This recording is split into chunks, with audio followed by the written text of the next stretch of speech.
इस लेक्चर में हम टर्म्स ऑफ सीरीज़ फाइंड करेंगे, यानी हम फाइंड करेंगे उस सीरीज़ की टर्म्स, नंबर ऑफ टर्म्स जिसका सम हमें 65 दिया गया है। तो देखते हैं इसके लिए सॉल्यूशन में सबसे पहले हम सीरीज़ में से हमें जो इंफॉर्मेशन दी गई है वो लिख लेते हैं। यहाँ पे फर्स्ट टर्म को हम a1 कहते हैं, यानी a1 हमारे पास कितना है -7। और d क्या होता है कि हम नेक्स्ट टर्म में से प्रीवियस टर्म माइनस करते हैं, यानी -5 में से हम माइनस करेंगे -7।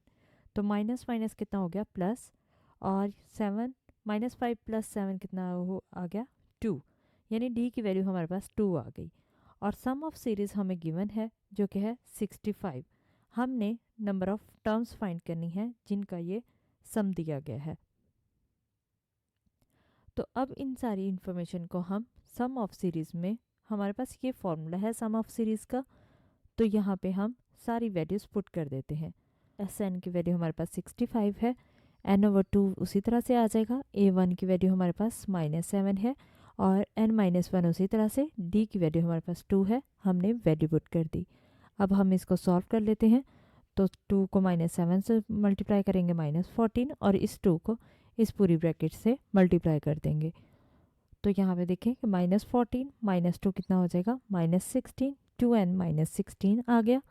अब ये 2 इस ब्रैकेट से अंदर मल्टीप्लाई होगा, डिवाइड होगा, क्योंकि ये मल्टीप्लाई होगा लेकिन बेसिकली ये डिवाइड में है, तो इसलिए इन दोनों से डिवाइड में आ जाएगा, यानी डिनोमिनेटर में 2 आ जाएगा।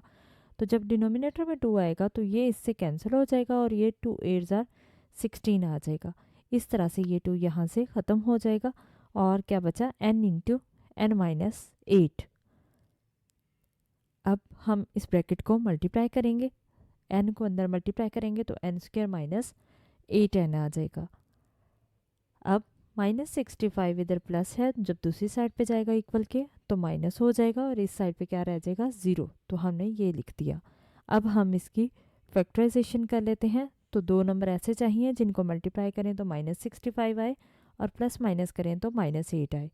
तो 13 5 होता है 65। अगर इनको -13 + 5 करें तो -8 आता है। अब फर्स्ट 2 टर्म में से अगर हम कॉमन लेते हैं तो क्या आएगा, n कॉमन आएगा, तो क्या बचा n-13। और लास्ट 2 टर्म में से हमारे पास क्या 5 कॉमन आ रहा है, तो क्या बचा n-13। अब यहाँ पे देखें कि ब्रैकेट सेम आ रही है, तो n-13 कॉमन आ गया, बाकी क्या बचा n + 5। अब n-3 को भी 13 को भी हम इक्वल रख लेंगे 0 के, और n + 5 को भी इक्वल 0 के। तो n की वैल्यू 13 मिली, और n की वैल्यू -5 मिली। अब हमें पता है कि n हमारे पास हमेशा सीक्वेंस में और सीरीज़ में पॉजिटिव होता है, और n हमने पढ़ा था बिलोंग करता है कैपिटल N से, यानी नेचुरल नंबर से बिलोंग करता है, और नेचुरल नंबर हमें पता है पॉजिटिव होते हैं। और ये भी हमने पढ़ा था n > 1 होता है। तो यहाँ पे देखें कि ये -5 है, जो कि पॉसिबल नहीं है n की वैल्यू। तो इसलिए n की वैल्यू फिर कौन सी होगी 13। तो ये हमने फाइंड कर दी कि हमारे पास जिसका सम दिया गया था वो 13 वैल्यूज़ हैं, यानी n हमारे पास 13 है।